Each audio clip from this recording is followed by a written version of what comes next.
കേരളം സാമ്പത്തിക പ്രതിസന്ധിയിൽപ്പെട്ട് നട്ടം തിരിയുന്ന സമയത്ത് പിണറായി വിജയൻ സർക്കാർ നടത്തിയ വമ്പൻ ദൂർത്തിന്റെ ഞെട്ടിക്കുന്ന കണക്കുകൾ പുറത്തേക്ക്. ഹിൽ ഹൈവേ റൺ എന്ന് പേരിട്ട് മലയോര ഹൈവേയുടെ പ്രചരണം എന്ന പേരിൽ കുറെ ആളുകളെ ഓടിച്ച് കണക്കെഴുതിയെടുത്തിരിക്കുന്നത് 91,30,000 രൂപ.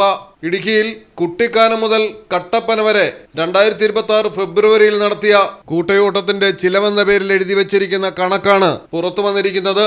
കടമെടുത്ത് മുടിഞ്ഞ് നട്ടം തിരിഞ്ഞ സാഹചര്യത്തിലായിരുന്നു കിഫ്ബിയിൽ നിന്ന് ഈ 91 ലക്ഷത്തിലധികം രൂപ വാങ്ങി ഇങ്ങനെ ഒരു ധൂർത്ത് നടത്തിയത്. പരിപാടിയിൽ മുഖ്യാതിഥിയായി പങ്കെടുത്ത പ്രശസ്ത ബോളിവുഡ് താരവും ദീർഘദൂര ഓട്ടക്കാരനുമായ മിലിന്ദ് സോമൻ ഇതിനായി യാതൊരു പ്രതിഫലവും കൈപ്പറ്റിയിട്ടില്ലെന്നും രേഖകളിൽ വ്യക്തം. കുട്ടിക്കാനം മരിയൻ കോളേജ് ഗ്രൗണ്ടിൽ വെച്ച് അന്നത്തെ ജലവിഭവ വകുപ്പ് മന്ത്രി റോഷി അഗസ്റ്റിനാണ് ധൂർത്ത് നടത്താനുള്ള ഈ കൂട്ടയോട്ടം ഫ്ളാഗ് ഓഫ് ചെയ്തിരുന്നത്. ആർട്ടിസാൻസ് ഡെവലപ്മെന്റ് കോഓപ്പറേറ്റീവ് ലിമിറ്റഡ് എന്ന സർക്കാർ ഏജൻസിയാണ് കൂട്ടയോട്ടത്തിന്റെ സംഘാടനം നിർവഹിച്ചത്.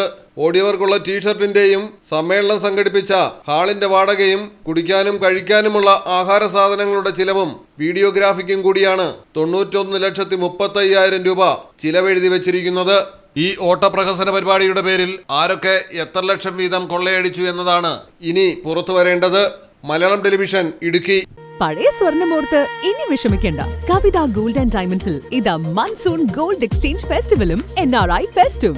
നിങ്ങളുടെ പഴയ സ്വർണം ഇപ്പോൾ 100% മൂല്യത്തോടെ ഒട്ടും നഷ്ടമില്ലാതെ മാറ്റിവാങ്ങാം. ഒരു പവന് 1000 രൂപ അധിക ലാഭവും കൂടാതെ വെറും 5% നൽകി ഇപ്പോൾ അഡ്വാൻസ് ബുക്ക് ചെയ്യാം. കവിത ഗോൾഡ് ആൻഡ് ഡയമണ്ട്സ്, പഴയത് മാറ്റി പുത്തൻ തിളക്കത്തോടെ മടങ്ങും.